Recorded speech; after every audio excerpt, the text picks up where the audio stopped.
வணக்கம் ஃப்ரெண்ட்ஸ், எல்லோரும் எப்படி இருக்கீங்க? நல்லா இருக்கீங்களா? இன்றைக்கி வீடியோவில் என்ன பார்க்க போகிறோம்னா, எள்ளுப்பொடி எப்படி பண்ணுறதுன்னு பார்க்க போகிறோம். ஆக்சுவலி இந்த எள்ளுப்பொடி உடம்புக்கு ரொம்ப ரொம்ப ரொம்ப நல்லது. எல்லோரும் ரொம்ப டேஸ்ட்டாக இருக்கும். இட்லி தோசை கூட சாப்பிட்லாம், சாதம் கூட சாப்பிட்லாம். ஈவன் பழைய சோறு சாப்பிட்றவங்களுக்கெல்லாம் அந்த எள்ளுப்பொடி தேவாமிர்தம் மாதிரி இருக்கும். ஒரு முறை நீங்கள் எல்லோரும் கட்டாயம் ட்ரை பண்ணி பாருங்கள். நல்லா இருந்தால் வீடியோவை லைக் பண்ணிவிட்டு சேனலையும் சப்ஸ்கிரைப் பண்ணுங்கள்.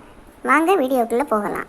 இது மாதிரி நல்ல ரெசிபிகளை டிப்ஸுகளோடு பார்க்கறதுக்கு நம்ம சேனலை சப்ஸ்கிரைப் பண்ணி வச்சுக்கோங்க.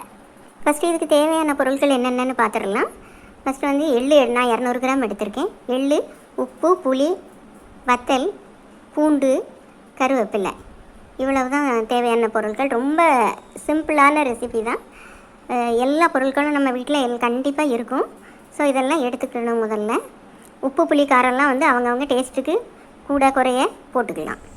ஃபஸ்ட்டு எள்ளை நான் வீடியோவில் காட்டுற மாதிரி வறுத்து எடுத்துக்கணும். நல்லா சடன்னு கொஞ்சம் கொஞ்சமாக போட்டு வறுக்கணும். மொத்தமாக தட்டி வறுக்கக்கூடாது.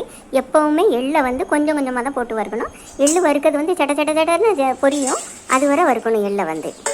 அதே சட்டியில் அடுத்து வத்தலை போட்டு லைட்டாக நல்லா சூடு வர நல்லா வறுத்துக்கிடணும்.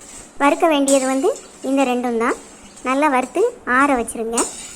ஆறின பிறகு இந்த எல்லாத்தையும் ஃபஸ்ட்டு வத்தலையும், பூண்டு, உப்பு, கருவேப்பிலை இதெல்லாம் போட்டு அரைச்சிக்கணும். முதல்ல வெறுஞ்சாடியில் வத்தலை மட்டும் போட்டு ஒரு 2 ஓட்டு ஓட்டி பவுடர் மாதிரி கொஞ்சம் நல்லா நொறுங்கி வந்த பிறகு மற்ற எல்லாத்தையும் பூண்டு, புளி, கருவேப்பிலை இந்த 3ஐயும் போட்டு மிக்சர் மாதிரி நல்லா அரைச்சிக்கிடணும். அதுக்கு பிறகு தான் கடைசியில் எள்ளை போடணும். எள்ளு எல்லாத்தையும் போட்டு உப்பு கம்மியாக இருந்தால் இந்த டைமில் பார்த்து உப்பு சேர்த்துக்கணும். அவ்வளோதாங்க.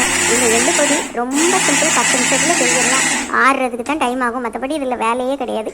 ஒரு முறை கண்டிப்பாக ட்ரை பண்ணி பாருங்கள்.